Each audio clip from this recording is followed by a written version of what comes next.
After my wife passed away and my sons kicked me out of the house, I was working as a ride-share driver when I picked up a passenger at City General Hospital. An old man climbed into the back seat and instantly froze, staring straight at me. He asked me in a trembling voice if my name was Vance. I told him it was, and that my name was Leopold Vance. He started to cry and told me he had been looking for my family for 60 years. He took me to an office and opened an old safe, completely covered in dust. His hands shook as he turned the combination dial. He explained that my father had saved his company from bankruptcy back in 1965, but had never received the stock shares he was promised.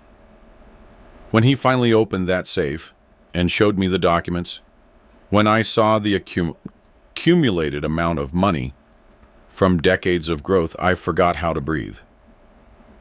But to understand why that moment simultaneously destroyed and saved me, I need to tell you how I ended up there, driving a cab at 73, without family and without hope.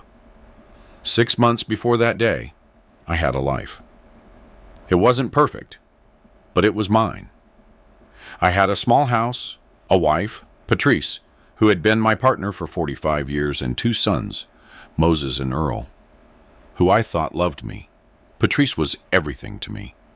Every morning she made coffee with 2 spoonfuls of sugar. That smell of fresh brewed coffee was my routine, my comfort, my home.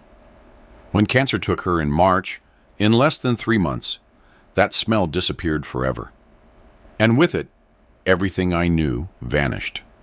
The first days after the funeral were a blur of pain and silence. The house that used to overflow with her laughter now only held echoes. Moses and Earl came to visit for the first few weeks. They brought prepared food and empty words, but I noticed something different in their eyes. They no longer saw me as their father. They saw me as a problem that needed solving. That solution arrived one Tuesday afternoon, exactly 1 month after I buried my wife. Moses knocked on my door with papers in his hand and a cold expression I had never seen before. He made me sit at the kitchen table. He explained that the house was in Patrice's name and that it now legally belonged to them. They had decided to sell it because they needed the money for their own families, their own debts. I asked them where they expected me to live. Earl, the younger one, responded without looking me in the eye. He said I should find a small apartment, something I could afford with my Social Security check. My check was for only $400 a month. It barely covered food. I told them so, my voice breaking. Moses shrugged. He said they couldn't support me. They had their own responsibilities. It felt like a knife twisting in my chest. My own children, the boys I carried in my arms, who I drove to school every morning, were throwing me out on the street as if I were nothing. 2 weeks later, I was living in a rented room that cost $300 a month. It was the size of a closet. The walls were a dirty yellow. It smelled of dampness and the neighbors' cigarettes. The window faced an alley piled high with trash. There was no kitchen, just a hot plate and a small refrigerator that hummed constantly. The bathroom was shared with 3 other tenants. The mattress springs dug into my back. It was the only place I could afford, and it still left me with only $100 a month for food. The nights were unbearable. I stayed awake, staring at the stains on the ceiling, listening to the neighbors fighting through the thin walls. I wondered how I had gotten there. 73 years of life, 45 years of marriage, 2 children raised with love, and there I was, alone and abandoned in a room that felt like a cell. I thought about Patrice constantly. I wondered if she could see me from wherever she was. Hunger doesn't spare pride. After 2 weeks of eating only bread and canned beans, I knew I had to do something. I couldn't survive on $100 a month.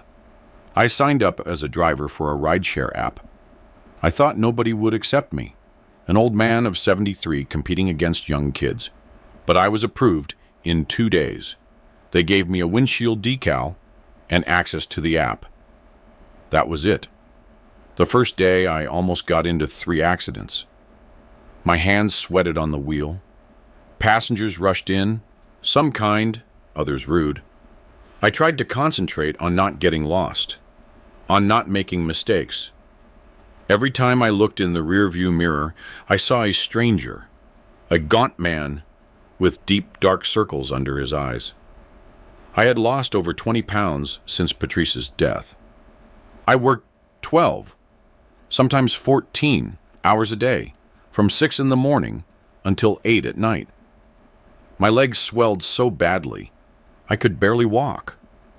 My back burned with constant pain, but I couldn't stop. Each trip meant $3, $4, or $5. I stopped buying anything unnecessary. No coffee, no meat, just cheap rice, beans, and bread. Sundays were a special torture. They used to be sacred days. Patrice would cook her famous roast chicken. The children would come with their families. The house would fill with laughter. Now, Sundays were just another workday. Another day of picking up strangers and hearing snippets of their happy lives while I died inside. Families going to brunch together. Old couples holding hands. Every trip was a painful reminder of everything I had lost. 4 months passed like this. 4 months of loneliness, exhaustion, and despair.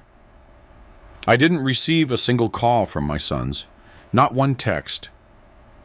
It was as if I had died along with Patrice. There were nights when I considered giving up, but something in me, perhaps the memory of Patrice, forced me to get up every morning and keep going. It was a Thursday afternoon when my life changed forever. I received a ride notification. Pick up at City General Hospital, destination downtown. It was a short trip, probably $10. I usually avoided the hospital because of the traffic, but that day I needed every cent. I accepted the ride and drove to the main entrance. I parked in the pickup zone and waited. 5 minutes passed, then 10. I was about to cancel when I saw an elderly man emerge from the glass doors. He was old, probably my age, but he walked slowly, leaning on a dark wooden cane that looked antique and expensive. He wore a perfectly pressed gray suit, a navy blue tie, and polished shoes. His hair was completely white, slicked back with gel. Everything about him screamed money, class. I got out of the car to help him. I opened the back door and extended my hand. He looked up at me, and in that instant, everything changed. He froze completely still. His face transformed into a mask of absolute shock. His light gray, almost transparent eyes widened immensely. His mouth fell open, and the cane trembled in his hand. I thought he was having a stroke. I asked him if he was feeling all right, if he needed a doctor, but he didn't answer. He just stared at me as if he were seeing a ghost. Finally, he spoke. His voice was raspy, heavy with emotion. He asked me my last name. I was confused, but I answered. I told him my name was Leopold Vance. The moment he heard that name, his eyes welled up with tears, real tears that began to stream down his cheeks. He repeated my surname twice. Vance, Vance, as if it were a magic word. Then he asked me in a broken voice if I knew a man named Hector Vance. I felt the world stop. Hector Vance was my father. He had died 30 years ago of a heart attack. I told him yes, that Hector had been my father, but that he had passed away a long time ago. The old man squeezed his eyes shut, and more tears fell. He whispered something under his breath that I couldn't hear. Then he opened his eyes and looked at me with an expression that mixed relief, sadness, and guilt. He told me, his voice firm despite the tears, that he had been looking for my family for 60 years. 60 years. I didn't understand anything. I didn't know this man. I had never seen him. But he spoke as if he knew secrets about my family that I didn't. He asked me, please, not to go to the original destination, but to take him to his office. He said he had something he needed to show me, something he had kept for 6 decades, waiting for this moment. Something that had to do with my father and a debt that was never paid. I didn't know what to say. My mind was a whirlwind of confusion and fear. This man, this complete stranger, was crying in front of me, talking about my father as if he had known him intimately, as if he held 60-year-old secrets. I asked him who he was, what he wanted from me.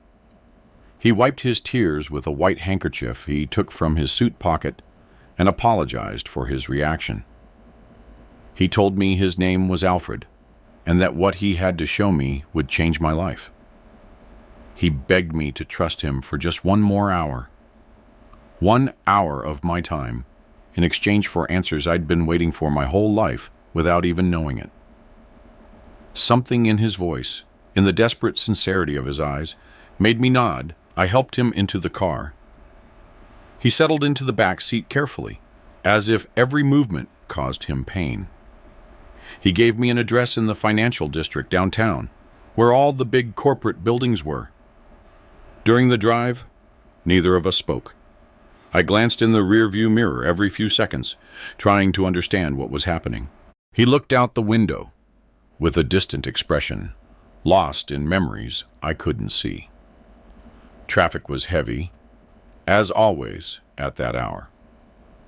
It took us almost 40 minutes to arrive. Finally, I stopped in front of a 20-story building with a glass and steel facade. It was the kind of place where important people worked, people with money. Alfred asked me to turn off the engine and accompany him inside. I hesitated. I still didn't understand what was going on, but I had come so far that turning back seemed foolish. I got out of the car and helped him down. We walked together toward the main entrance. The lobby was impressive, shining marble floors, glass walls, huge decorative plants in ceramic pots. A security guard behind a counter greeted Alfred by name with obvious respect. We took an elevator that smelled of expensive wood and luxury air freshener. Alfred pressed the button for the 18th floor. The doors closed, and we began to ascend in silence. I could hear my own breathing. My heart pounded fast. I didn't know if I was making a terrible mistake or if I was about to discover something important. The elevator doors opened directly into a private office. There was no hallway or reception area, just a dark wooden door with a gold plaque that read, Alfred Thorne, President. He took a key from his pocket and opened the door, ushering me in first. The office was enormous, floor-to-ceiling windows with a view of the entire city, an antique solid wood desk, bookshelves packed with leather-bound books, expensive paintings on the walls. Everything screamed success, power, wealth accumulated over decades. Alfred closed the door behind us and asked me to sit down. He pointed to a brown leather sofa near the windows. I sat down slowly, feeling completely out of place in my worn clothes and old shoes. He walked to a corner of the office where a large painting hung, a seascape in blue tones. He took it with both hands and moved it aside, revealing a safe embedded in the wall. It was old, the kind you see in old movies, with a combination dial in the center and green paint worn away by time. He looked at me before opening it. His eyes were moist again.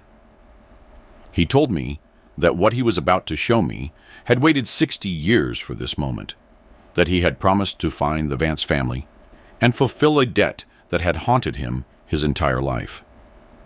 Then he turned to the safe and began to turn the dial. Left, right, left. Again, I could hear the metallic clicks of the mechanism. My breathing had become shallow. I didn't know what to expect, but I felt my life was about to change in a way I couldn't yet comprehend. The safe door opened with a screech of rusty hinges. Alfred reached in and pulled out an old leather folder, worn at the corners. He placed it on his desk and motioned for me to approach. I got up from the sofa, my legs trembling. I walked to the desk and stood in front of the folder. He opened it carefully, as if it were something sacred. Inside were documents yellowed with age, black and white photographs, and what appeared to be antique stock certificates. Alfred took out a photograph and showed it to me. It was of two young men standing in front of a small building. One of them was clearly Alfred, probably 50 years younger, with black hair and a wide smile. The other man made me hold my breath. He was identical to me. The same eyes, the same nose, the same jawline. He was wearing work overalls and had one hand on Alfred's shoulder in a gesture of camaraderie. I asked him who he was, although I already knew the answer. Alfred confirmed what my heart already knew. That man was Hector Vance, my father. I sank heavily into the chair in front of the desk. My legs couldn't support me anymore. Alfred sat down too and began to speak. His voice was soft but clear, telling me a story he had kept for 60 years, waiting for the moment to share it. He told me that in 1965, he was a 30-year-old young businessman who had inherited a small textile factory from his father. The factory was on the verge of bankruptcy. He had made bad decisions, trusted the wrong partners, and suddenly found himself with enormous debts he couldn't pay. The banks had denied him all loans. Creditors threatened him with lawsuits. He was about to lose everything. One night, desperate, he went to a bar near the factory to drown his sorrows. That's where he met my father. Hector worked as a mechanic in a nearby garage. He was a simple, hard-working man with calloused hands and clothes stained with grease.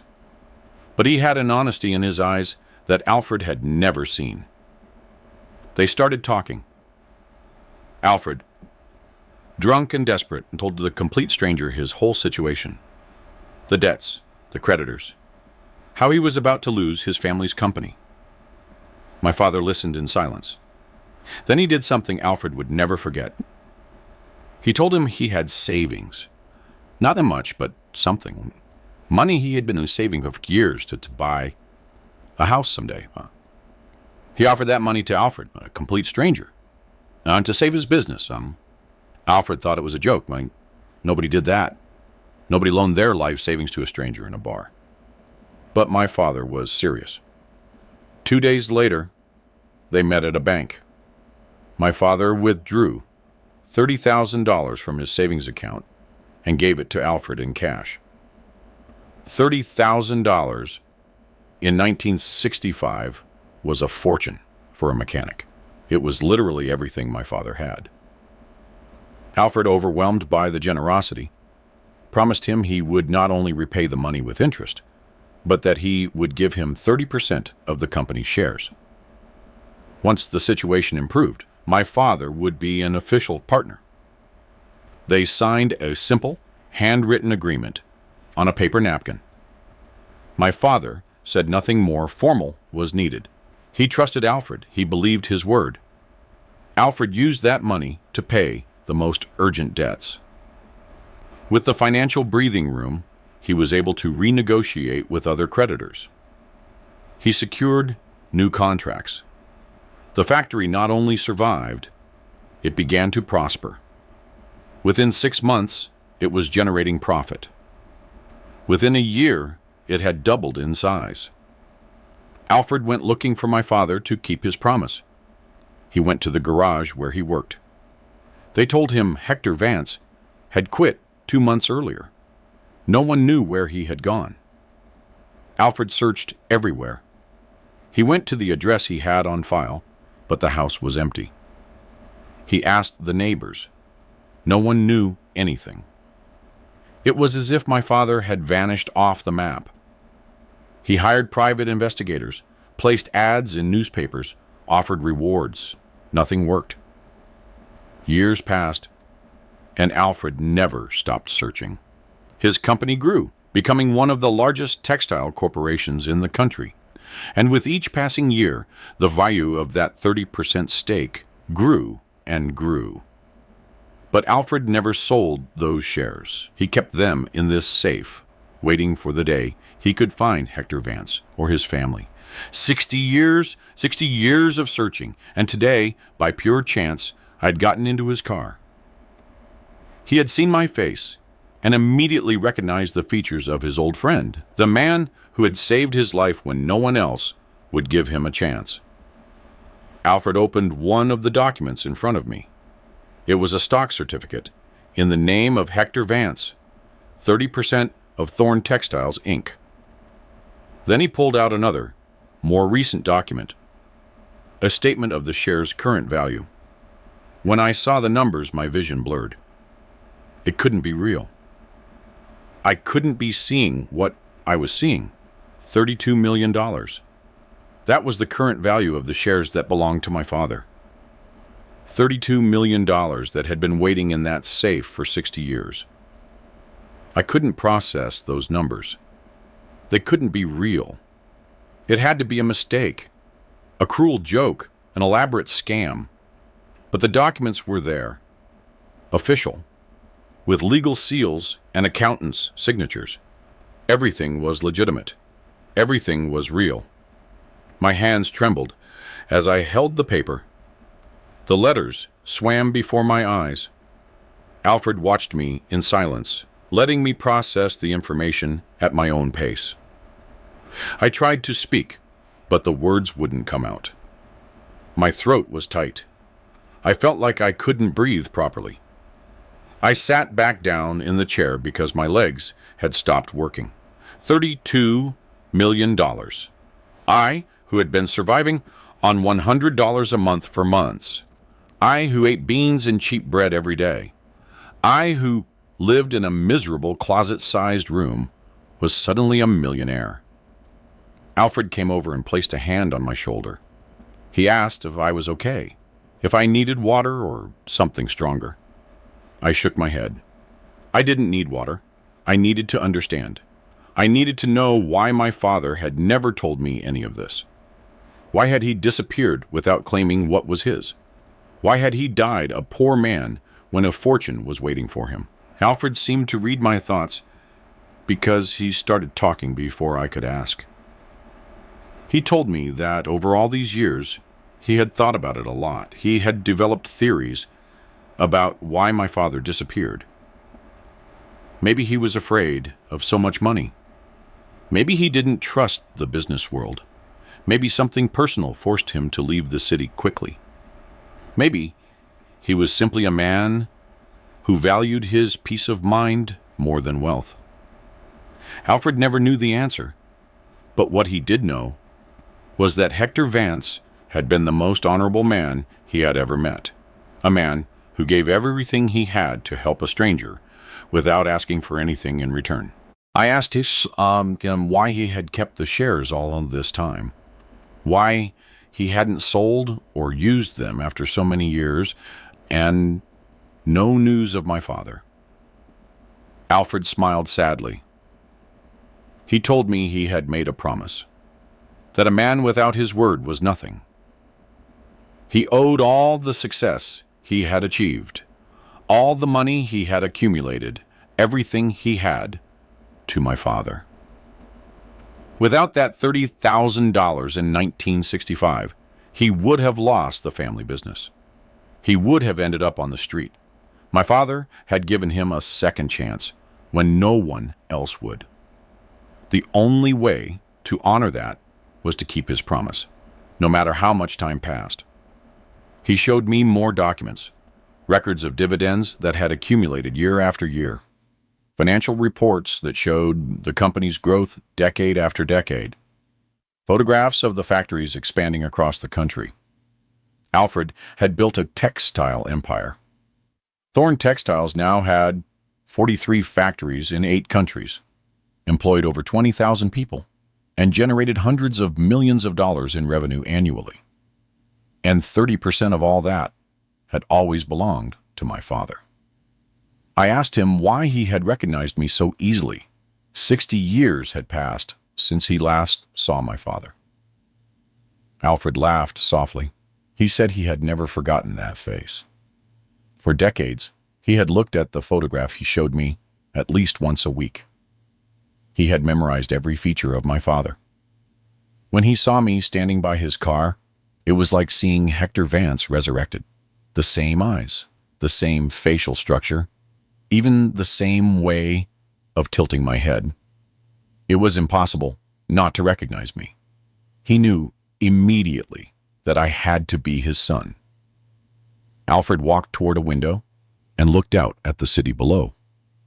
He told me he was 85 years old and had been sick for the last 2 years with lung cancer. Doctors gave him maybe 6 months more to live. He had lost hope of finding the Vance family before he died. But destiny, or God, or whatever it was, had put my car exactly in that place. Exactly at that moment. It was a miracle. The last chance to fulfill the promise he had made 6 decades ago. He turned to me with tears in his eyes. He told me I didn't know how much weight had been lifted from him. That for 60 years, he had carried that debt like a stone in his heart. That every success of his company felt incomplete because he knew he hadn't been able to repay the man who made everything possible. Now he could finally rest in peace. He could die knowing he had kept his word, that the Vance family would receive what always belonged to them. I didn't know what to say.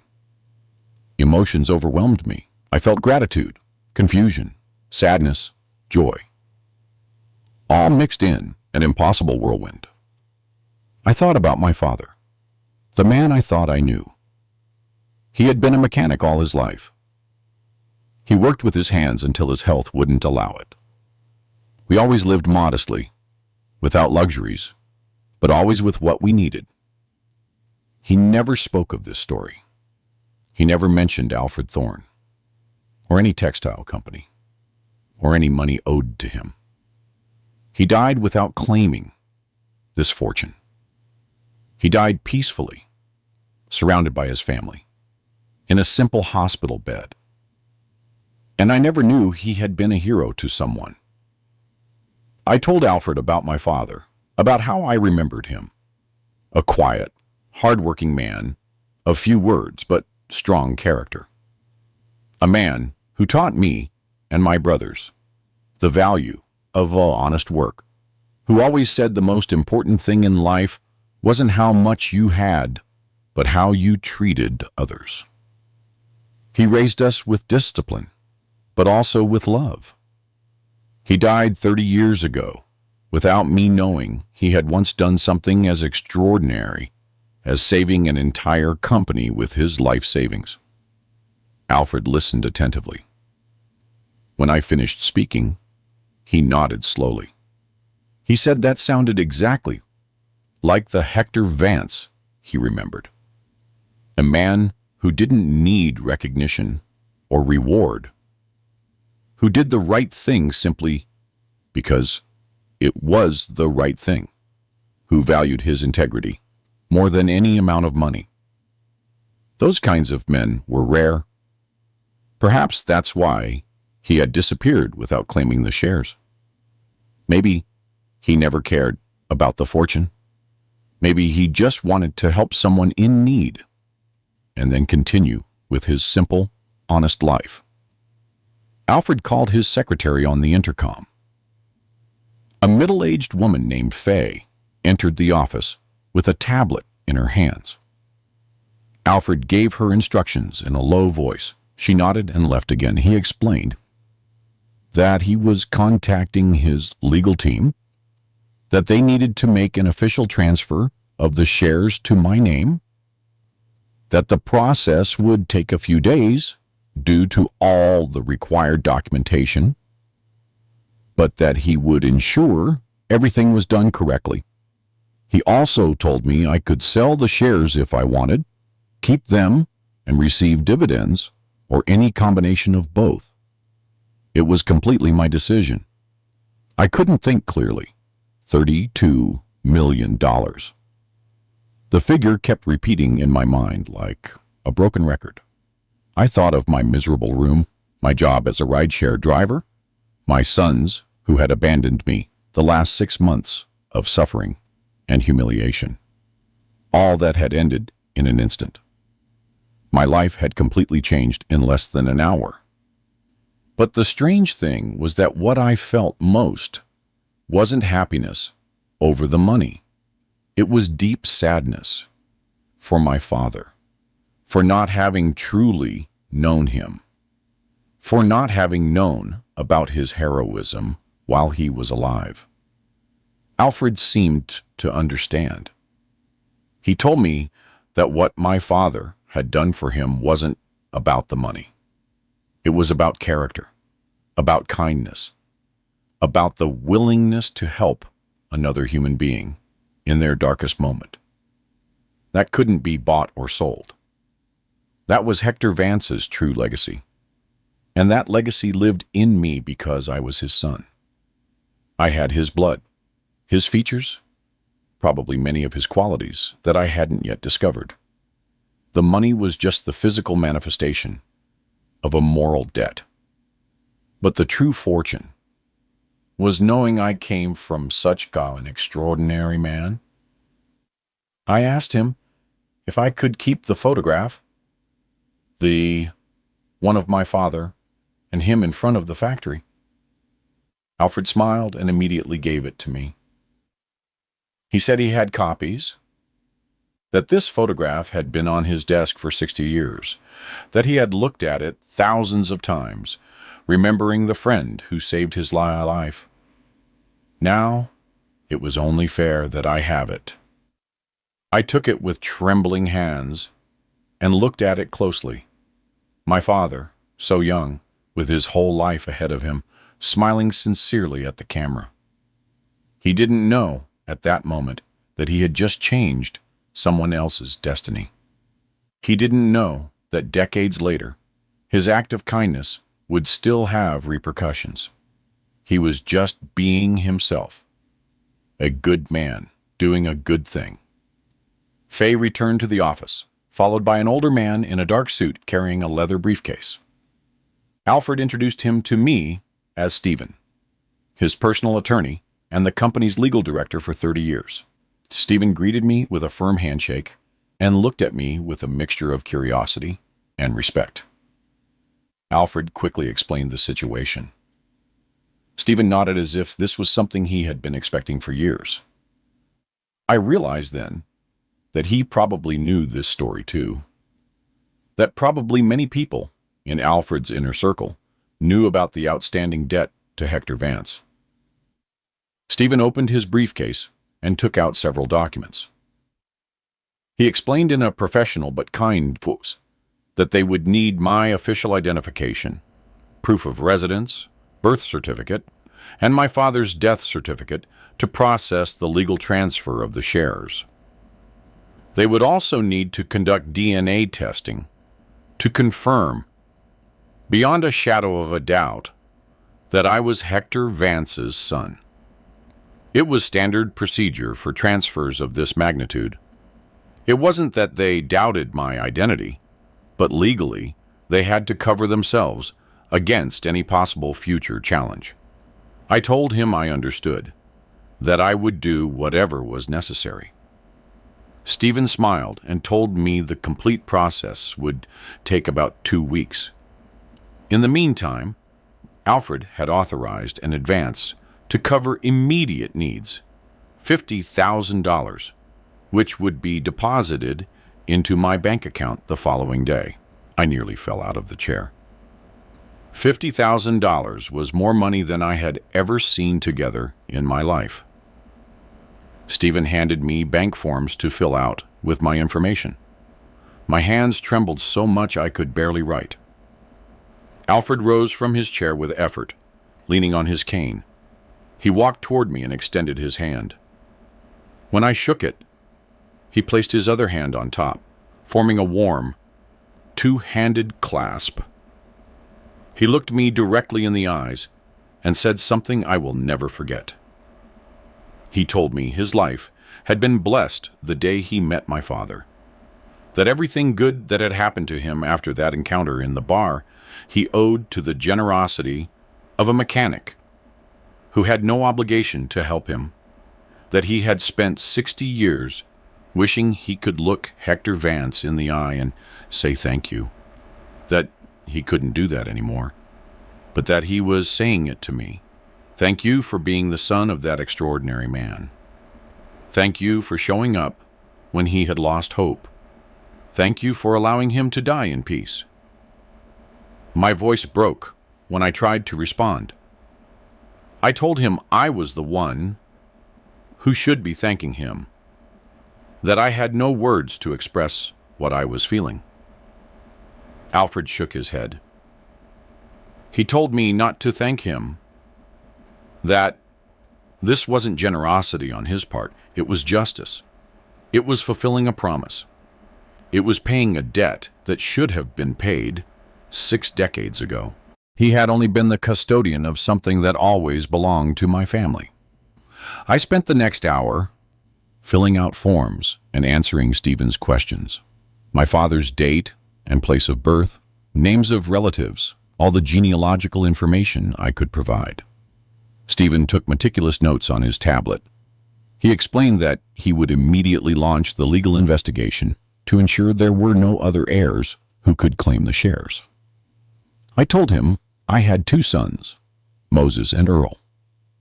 Stephen wrote down their names and asked if I wanted to include them in the transfer. I was silent for a moment, thinking of them, of how they had treated me, of how they had kicked me out of my own home without remorse. I told Stephen no, that the shares would be transferred home only to my name, and that I would decide later what to do with the inheritance. Stephen nodded without judgment and noted my decision. Alfred watched me from his chair. I think he understood there was pain behind that decision, but he didn't ask. He simply nodded in silence, as if giving me his support. When we finished the paperwork, Alfred insisted that Faye drive me back to my car, which was still parked in front of the hospital. I protested, saying I could take a cab, but he wouldn't take no for an answer. He said he had waited 60 years, and the least he could do was ensure I got home safely. Faye was efficient and kind. During the drive, she asked if I was okay, if I needed to stop anywhere. I thanked her, but told her I just wanted to get back to my car. When we arrived at the hospital, and I saw my car parked in the patient pickup zone, I realized something surreal. Just 2 hours ago, I was a desperate rideshare driver picking up passengers to survive. Now I was a potential millionaire. Nothing had changed physically. The car was the same, I was the same, but everything was completely different. Faye handed me a business card with Stephen's direct number and told me to call him if I had any questions or needed anything. She wished me good luck and left. I stood next to my car for several minutes, unsure what to do. People were going in and out of the hospital. Ambulances arrived with sirens blaring. Life continued normally for everyone but me. I took out the photograph Alfred had given me. I looked at my young, smiling father. I tried to imagine the moment he decided to give all his savings to a stranger. What went through his mind? If he was afraid, if he hesitated, or if he simply saw someone who needed help and acted without thinking too much because it was the right thing to do. I got into the car and sat in the driver's seat with my hands on the wheel. My phone buzzed with notifications from the app. Trip requests were waiting. People who needed transportation. I looked at the notifications, then at my father's photograph. I thought about everything that had just happened. Alfred crying when he saw me, the old safe, the yellow documents, the $32 million, my miserable life of the last few months, my sons who abandoned me, Patrice, who wasn't here to see this. I started the engine and drove back to my room. Traffic was heavy, and the sun was beginning to set. The city lights flickered on one by one. I thought about how, in a few weeks, my life would be completely different. I could buy a house, a new car, decent clothes, real food. I could quit working. I could live the rest of my days with dignity. But the strange thing was that none of those things excited me. The only thing I felt was a deep hole in my chest, a sadness for my father, for not having truly known who he was, for not having been able to tell him I was proud of him while he lived. I reached my building when it was already dark. I climbed the stairs to my third-floor room. I opened the door, and the smell of dampness greeted me as always. I turned on the light and looked around. The messy bed, the dirty hot plate, the stained walls. Everything looked even more miserable, now that I knew I would be leaving forever soon.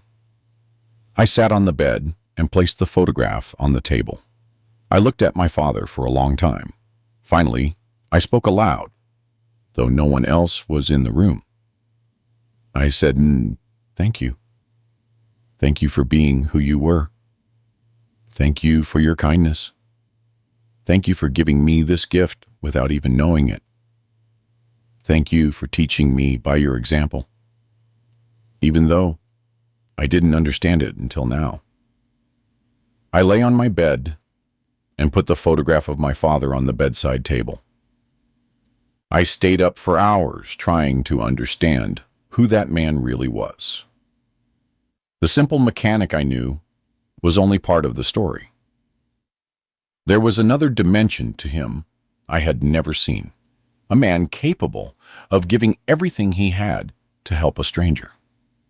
A man whose act of kindness had traveled across 6 decades to find me in my darkest moment.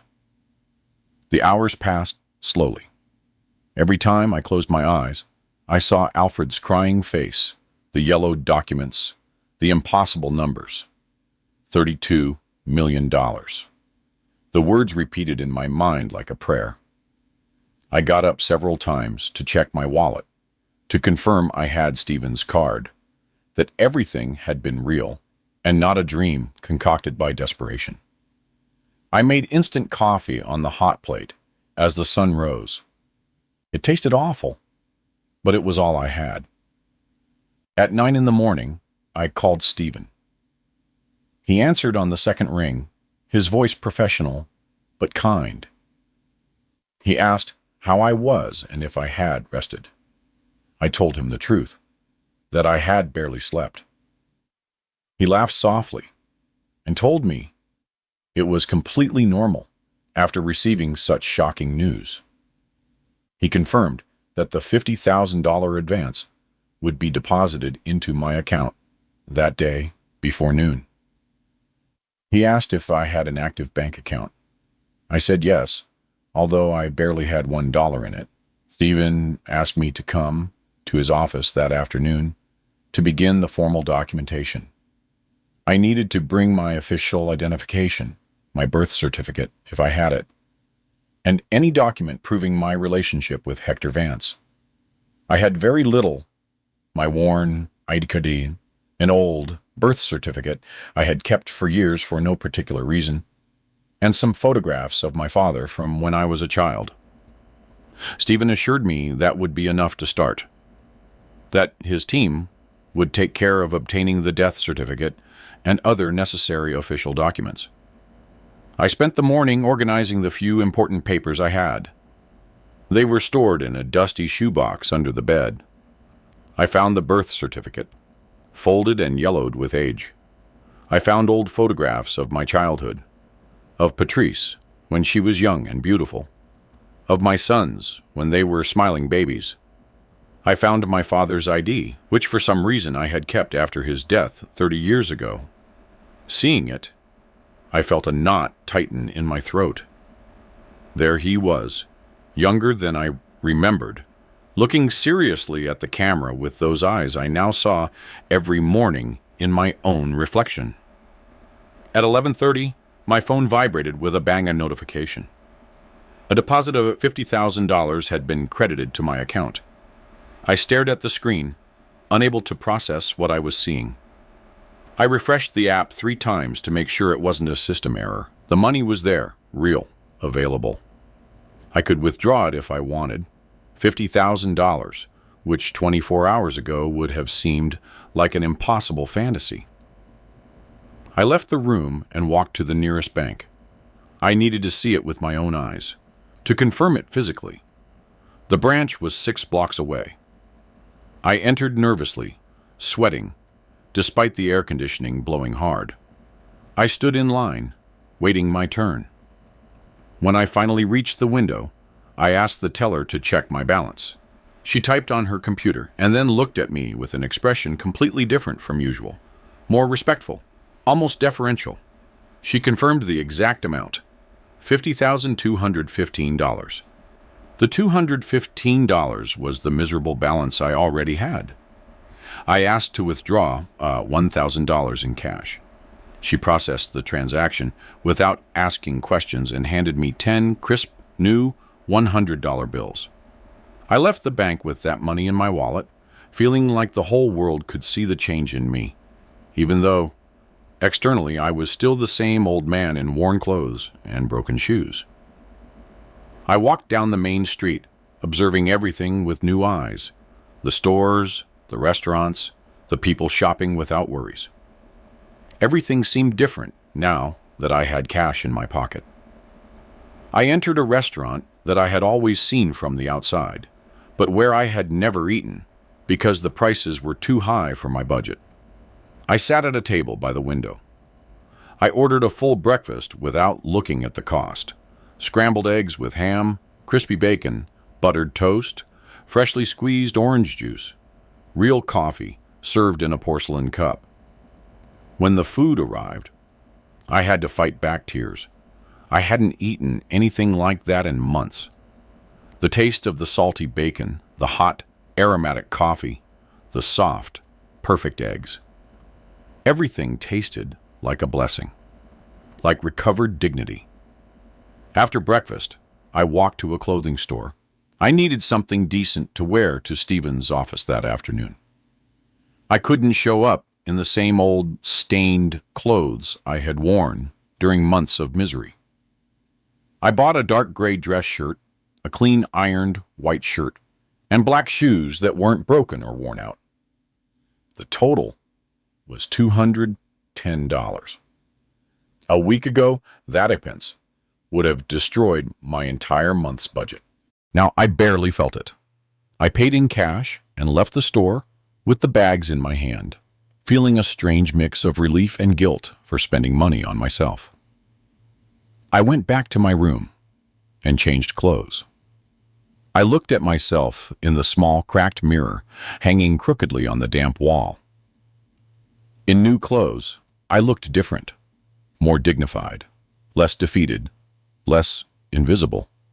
But I was still me, the same man who had been living in absolute poverty, the same man whose children abandoned him without looking back. New clothes didn't change the pain, but it was a start, a first step towards something better. I took a taste of Stephen's office. It was in the same imposing building where I had been the day before with Alfred, but on a different floor. The elegant receptionist was waiting for me with a professional smile. She led me directly to a large conference room with a mahogany table and leather chairs. Stephen was already seated with several documents organized in front of him. He greeted me warmly, as if we were old friends, and had me sit in the main chair. We spent the next 2 hours reviewing endless papers. He patiently explained each document before I signed it. Affidavits, official identification forms, authorizations for exhaustive genealogical investigations, consents for DNA testing. Everything had to be perfect and legal, so that no one could challenge my right to the shares in the future. A medical technician arrived in the mid-afternoon to take my DNA sample. It was quick and painless. A swab rubbed inside my cheek for 30 seconds, and that was it. Stephen explained that they would compare my DNA with samples they would obtain from old medical records of my father. The hospital where he died 30 years ago kept files on all deceased patients. It would be enough to confirm, without any doubt, the direct genetic relationship. The results would take about a week to process. In the meantime, Stephen and his team had begun to investigate my father's history in depth. They had found old employment records showing that Hector Vance had indeed worked as a mechanic in various city garages between 1960 and 1980. They had found his marriage certificate with my deceased mother. They had found our birth certificates, mine and those of my 2 deceased brothers. Everything perfectly matched, the story Alfred had told, with tears in his eyes. There was no fraud, no mistake. Everything was completely legitimate. Stephen asked me about my current situation, with genuine concern in his voice. I told him everything, without omitting painful details, about Patrice and the cancer that took her in 3 months, about Moses and Earl kicking me out of my own home to sell it, about the miserable room I lived in for $300 a month, about working as a ride-share driver at 73, just to be able to eat every day. He listened in absolute silence, nodding occasionally with a serious expression. When I finished my story, Stephen leaned forward and told me something that filled me with hope. He told me that all that suffering would end very soon, that in 2 weeks at most, I would have full and legal access to the inherited shares. He explained that I could sell all of them if I wanted immediate liquidity, sell only a part, or keep them entirely and live off the generous annual dividends. He explained that the annual dividends for that share package were approximately $2 million every year. $2 million annually without having to sell anything, without touching the principal capital. $2 million a year. I, who had lived on a $400 a month Social Security check. I, who had eaten beans and bread for months to survive. I couldn't process those numbers. It was as if they were speaking to me in another language. Stephen must have noticed my look of shock because he stopped and asked if I needed water or a moment to process the information. I nodded, and he called his assistant to bring cold water. I drank slowly, trying to calm my racing mind. Stephen waited patiently, without pressuring me. When I finally regained some composure, he continued explaining the options. He strongly recommended hiring a trustworthy personal financial advisor. He gave me a list of names of 3 professionals who worked with high net worth clients. People who could help me manage the fortune intelligently and protect it from bad decisions or scammers who would inevitably appear when they learned of my new situation. He also warned me about something important. He told me not to make hasty decisions driven by the emotion of the moment, not to buy big things immediately, not to tell too many people about the money yet, and to let the reality sink in for a few weeks before making drastic changes in my life. He explained that he had seen cases of people who inherited fortunes and lost them in months by making stupid decisions too quickly. He didn't want me to be one of those sad stories. I thanked him for the advice and promised to be careful. Then I asked him something that had been bothering me since the day before. I asked about Alfred, how he was after our meeting, if it had been too much for him emotionally, considering his delicate health condition. Stephen smiled sadly, but also with a sense of peace in his eyes. He told me Alfred was better than he had been in years, that the cancer continued to advance relentlessly, but that he could now face death without that enormous weight on his conscience. He told me Alfred had called his family the night before to tell them the news, his children and grandchildren. He had told them the whole story of Hector Vance and how he had finally found his family after 60 years of constant searching. He had cried tears of happiness on the phone. He had told them he could now die in peace, that he had fulfilled the most important promise of his life. Stephen told me that Alfred was deeply grateful to me for showing up exactly when I did, that he considered it a miracle, the answer to 60 years of desperate prayers. I asked Stephen to tell Alfred something from me, that I, too, was grateful beyond words, that I perfectly understood what he had done by keeping that promise for 6 decades, that honoring his word in that way was something extraordinary and rare in this world, that my father had chosen well, whom he helped that day in the bar. Stephen promised to convey the message word for word. I left the office around 5 in the afternoon. The sun was still shining brightly in the clear sky. The city buzzed with heavy rush-hour traffic. Thousands of people returning to their homes after work. I walked aimlessly for a long time, just thinking about how my life had completely changed in less than 48 hours. How my father's act of kindness 60 years ago had traveled through time to rescue me in my darkest, most desperate moment. It was as if he had somehow known that one day I would need that gift, as if he had planted an invisible seed that was finally bearing fruit decades after his death. I stopped at a small park and sat on a bench under a large tree. I took out the photograph Alfred had given me. I looked at my young father, smiling next to his friend. 2 men who didn't know they were creating a story that would last a lifetime. I thought of all the times I had seen my father working in the garage when I was a child, his hands always dirty with grease, his clothes stained, his back bent over engines. He never complained. He never talked about sacrifices. He simply did his job day after day with silent dignity.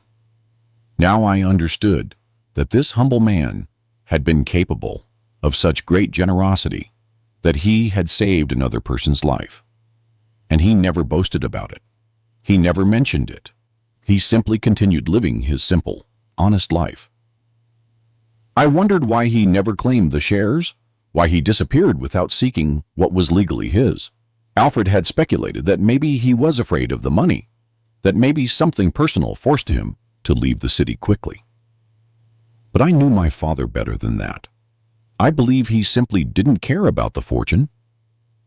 He had helped Alfred because it was the right thing to do, not because he expected a reward. And when he saw that Alfred was fine and the company was prospering, he probably felt his job was done. The money was never the point for him. That made me reflect on myself, on what kind of man I was compared to my father. I had spent the last few months feeling like a victim, blaming my sons, complaining about my luck, sinking into self-pity. But my father had faced difficulties with grace and generosity. He had given when he didn't have to give. He had helped when he could have looked the other way.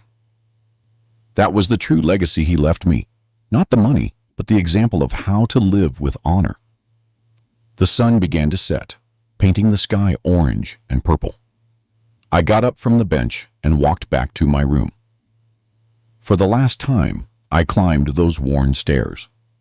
For the last time, I opened that door that led to my temporary prison. I looked around the miserable room, the sunken bed, the stained walls, the dirty hot plate. In 2 weeks, I would be out of there forever. But strangely, I no longer felt hatred for that place. It had been my refuge when I had nothing else. It had kept me alive during the darkest months. I sat on the bed and looked at my father's photograph again. I spoke to him aloud, though I knew he couldn't hear me. I told him I finally understood that I had lived my whole life without knowing who he truly was, that he had given me a gift that went beyond money. He had shown me that true wealth lies in how we treat others, in the kindness we leave in the world, in the promises we keep even when no one is watching. I promised him I would try to be worthy of his legacy, that I would use this gift in a way that would make him proud. That night, I slept better than I had in months, not because I knew I was rich, but because I finally understood something important about my life and the man who gave me life. I dreamed of my young father working in the garage. In the dream, he turned to me and smiled. He didn't say anything. He just smiled with that calm expression he always had, as if he knew a secret the rest of the world ignored. The following days passed in a strange haze. I was still living in the same miserable room, but now with $50,000 in my bank account. I was still the same person, but everything had changed internally. I felt different. I walked differently. I no longer shuffled my feet with my head down. I looked forward with something I hadn't felt in months: hope, recovered dignity, a future worth living. Stephen called me every couple of days to keep me informed of the progress. The DNA results had arrived. 99.9% positive confirmation that I was Hector Vance's biological son. The legal documents were being processed by notaries and corresponding authorities. Everything was proceeding as planned. In one more week, maybe 10 days, the shares would be officially transferred to my name. Then I could decide what to do with them. I spent those days thinking a lot. I walked around the city for hours, reflecting on my life, on the decisions I had made, on the people I had been, on who I wanted to be with this second chance life was giving me. I constantly thought about my sons, Moses and Earl, and how they had treated me. Part of me wanted to call them and rub my new fortune in their faces, to show them I had done well despite their abandonment. But a wiser part of me knew that would be petty and small. It wasn't what my father would have done. One afternoon, almost 2 weeks after meeting Alfred, Stephen called me with news. His voice sounded serious, but with a tone of sadness that made me fear the worst. He told me Alfred had passed away peacefully that morning at his home, surrounded by his family. The cancer had finally won, but Stephen assured me that Alfred had died happy. He had fulfilled his promise. He had found the Vance family. He had paid his debt.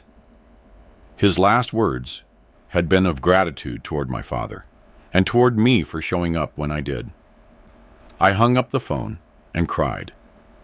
I cried for a man I had barely known for an hour, but who had completely changed my life.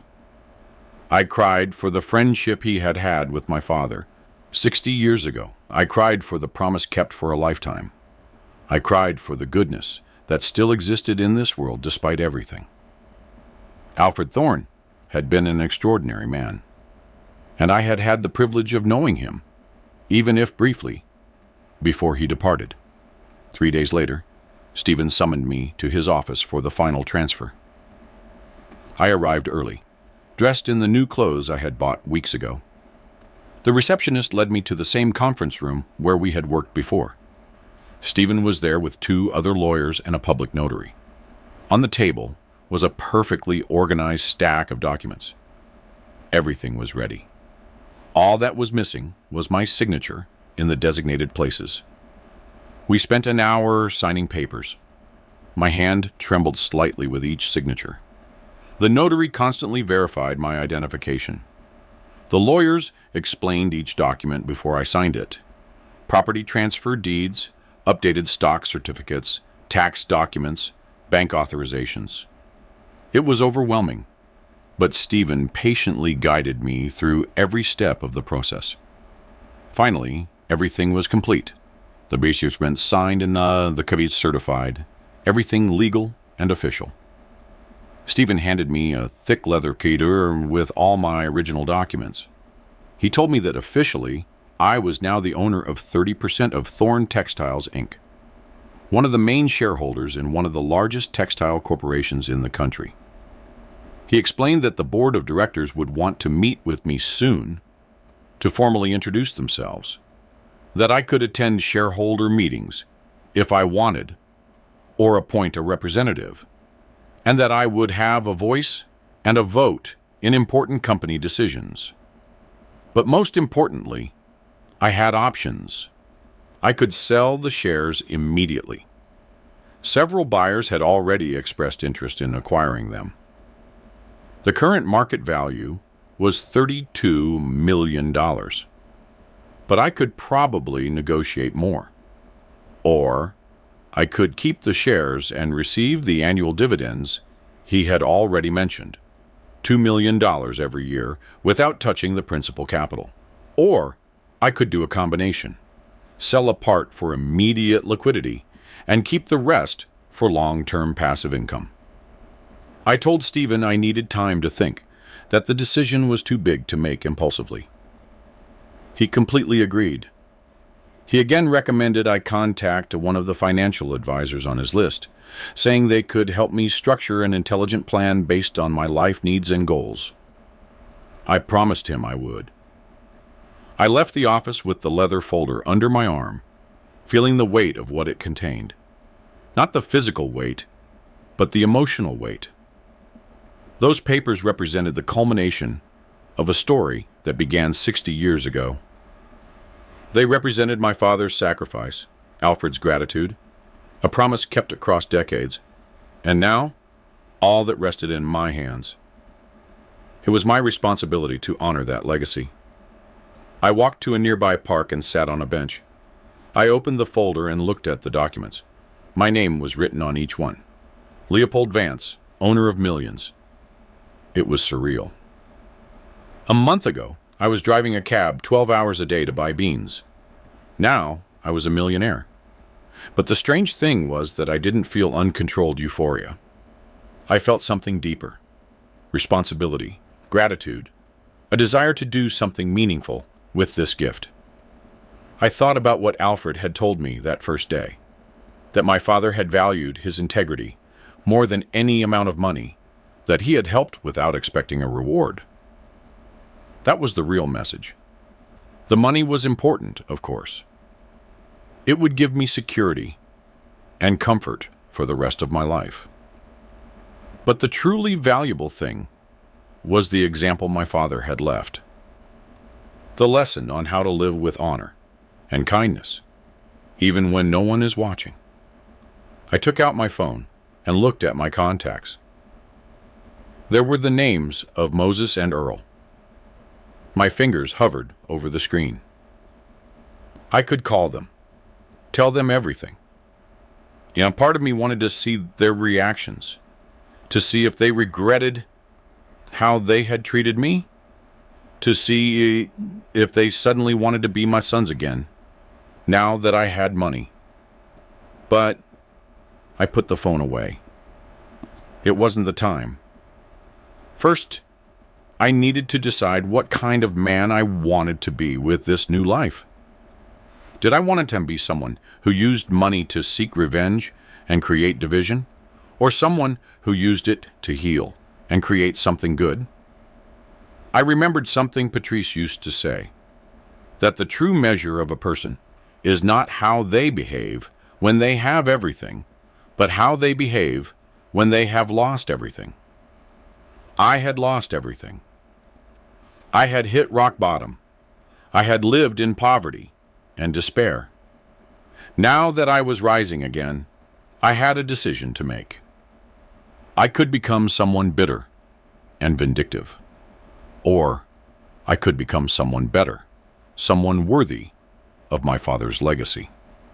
The sun was beginning to set when I finally got up from the bench. I carefully put the folder back in my old backpack. I walked back to my room for the last time. Tomorrow, I would start looking for a new place to live, something dignified, something that reflected my new reality. But tonight, I would sleep one last time in that room that had kept me alive during the darkest months, as a farewell, as the closing of a painful but necessary chapter of my life. The next morning, I woke up early with a mental clarity I hadn't felt in years. I knew exactly what I needed to do. First, get out of that miserable room. Second, contact one of the financial advisors Stephen had recommended. Third, and most difficult, decide what to do about my sons. But that would come later. First, I needed to establish my new life on solid foundations. I called the first advisor on the list, a man named Robert Sanford, with 30 years of experience managing large estates. His assistant scheduled an appointment for that same afternoon.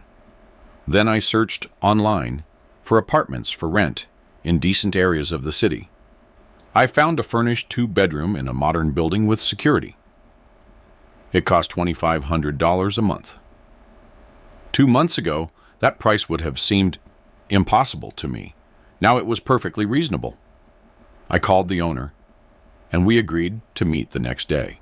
The meeting with Robert was eye-opening. He was a man in his 50s, bald, wearing glasses, with a clear and direct manner of speaking that I liked immediately. He didn't use complicated language or try to impress me with technical terms. He spoke to me like an intelligent human being. I told him my entire story from the beginning. Patrice, my sons, the miserable room, Alfred, the shares, everything. Robert listened without interruption. When I finished, he leaned back in his chair and thought for a moment before speaking. He told me I had 2 main options. The first was to sell all the shares immediately. That would give me approximately $32 million in cash.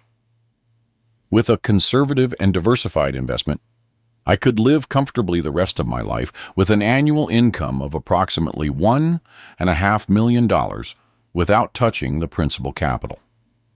The second option was to keep the shares and live off the $2 million annual dividends. The benefit was that the value of the shares would continue to grow over time.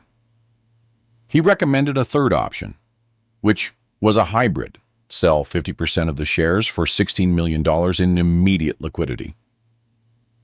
Invest $10 million conservatively to generate passive income. Keep $6 million as an emergency reserve and for important expenses. And keep the other 50% of the shares to continue receiving $1 million in annual dividends. That way, I would have the best of both worlds: immediate financial security, but also long-term growth.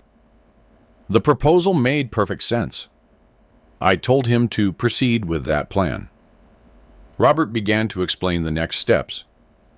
He would contact potential buyers for the shares. He would negotiate the best possible price.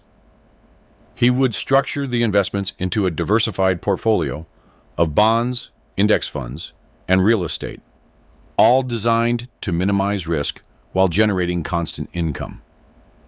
He told me the process would take about a month to complete fully. During that month, my life changed in ways I never would have imagined. I moved into the new apartment. It was beautiful. Clean, bright, with large windows that let in the sun. I had a real kitchen where I could actually cook, a private bathroom with constant hot water, a comfortable bed that didn't dig springs into my back. For the first time in months, I slept through the entire night without waking up in pain. I bought new clothes, not expensive, branded clothes, but decent and comfortable clothes. I bought real food, fresh meat, vegetables, fruits, things I had forgotten existed. Every meal felt like a small celebration. I regained the weight I had lost. My face no longer looked gaunt and gray. When I looked in the mirror, I saw a version of myself I thought I had lost forever.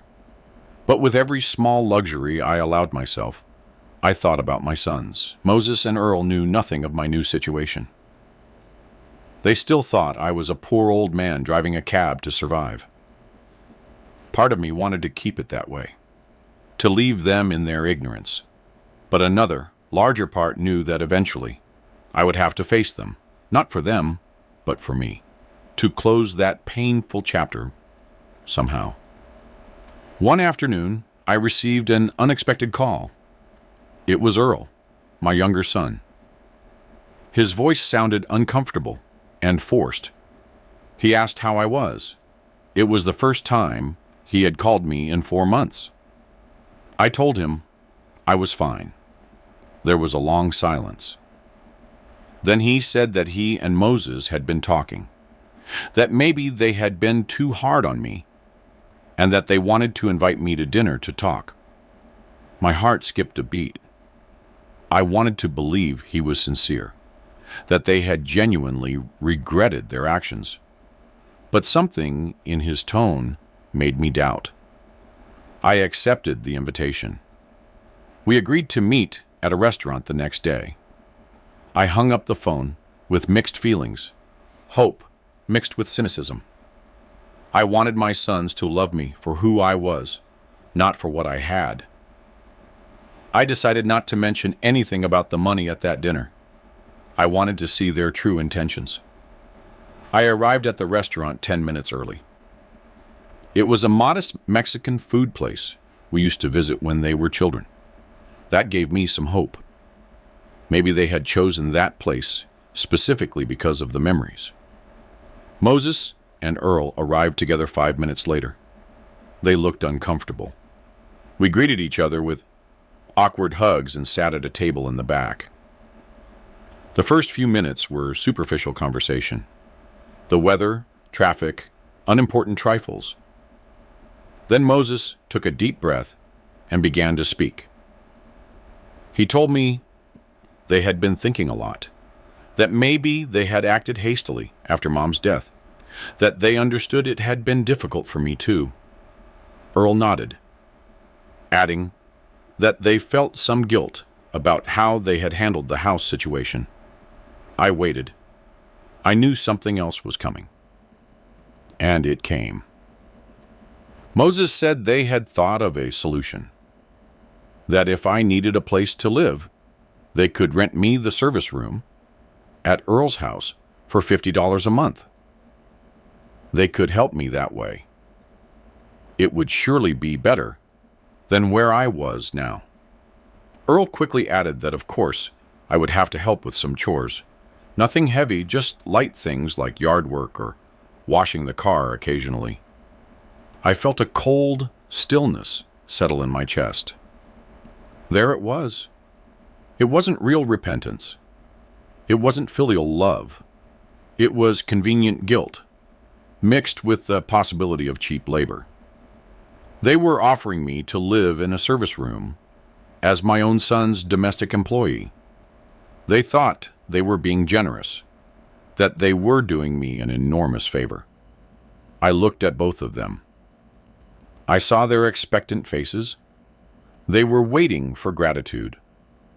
They expected me to dissolve into thanks for their magnanimous offer. I felt a strange calm take hold of me. I smiled and told them I appreciated the offer, it wouldn't be necessary, that I had found a decent place to live. Moses frowned, asking how I could afford it with my Social Security check. I simply told him I had gotten lucky, that things had recently improved for me. Earl asked what I meant by that, if I had won the lottery or something. He laughed, as if it were an impossible joke. I didn't laugh. I told them, in a quiet voice, that I had discovered something about their grandfather, Hector. Something we never knew. Something that had completely changed my life. Their expressions changed from condescension to curiosity. Moses asked what I was talking about, and then I started to tell them the story of Alfred, the bar in 1965, the $30,000, the shares saved for 60 years, the $32 million that were now mine. The silence that followed my words was absolute. Moses and Earl stared at me with their mouths open, unable to process what they had just heard. $32 million. The words floated in the air between us like something impossible. Earl was the first to speak. His voice came out shaky, asking if I was joking. I told him no, that it was completely real, that I had all the legal documents to prove it. Moses leaned forward, his eyes shining. He started talking fast, almost tripping over his words. He said it was incredible, that the family had received a huge blessing, that we had to celebrate, that we needed to make plans on how to manage all that money together as a family. Earl enthusiastically agreed, adding that they could help me manage it, that I shouldn't worry about anything, that they would take care of me and the fortune. I watched them talk faster and faster, making plans, suggesting investments, mentally calculating how much they would get, and I felt a deep sadness in my heart. Not sadness for me, but for them, for what they had become, for how money had instantly transformed their contempt into false affection. 5 minutes ago, they offered me a service room as charity. Now they wanted to manage my fortune as a united family. I raised my hand, interrupting them. Silence fell again. I told them in a calm but firm voice that I needed them to hear something important, that when you kicked me out of my house 4 months ago, when you told me to find an apartment with my miserable Social Security check, when you abandoned me without looking back, I hit rock bottom. I lived in a closet-sized room that smelled of dampness. I ate beans and bread for months because it was all I could afford. I worked 12 hours a day as a rideshare driver at 73 just to survive. I told them that in all that time, in those 4 months of absolute suffering, I didn't receive a single call from them. Not a message asking how I was, not even on your mother's birthday, which passed 2 months after her death. Nothing. Total silence. You had erased me from your lives, as if I had never existed. As if 40 years of being your father meant absolutely nothing. Moses tried to interrupt, but I continued. I told them that today when you called me after 4 months, I had hope. Stupid hope that maybe you had genuinely repented, that maybe you missed me, that maybe you wanted your father back. But no, you offered me a service room in exchange for domestic work, as if I were an employee and not your father, as if that were generosity and not additional humiliation. Earl began to stammer excuses that I didn't understand, that they had good intentions, that it was hard for everyone. I raised my hand again, stopping him. I told them I understood perfectly, that actions speak louder than words, and their actions over the last 4 months had shown me exactly who they really were. Moses changed tactics. His voice became pleading. He said they had made mistakes, that they were human, that they deserved a second chance, that we were family, and family forgave. I nodded slowly. I told them he was right, that family should forgive, but that forgiveness didn't mean forgetting, nor did it mean pretending nothing had happened. True forgiveness required genuine recognition of the harm caused and real change in behavior. I told them I didn't hate them, that maybe with time I could forgive them, but that right now I needed distance.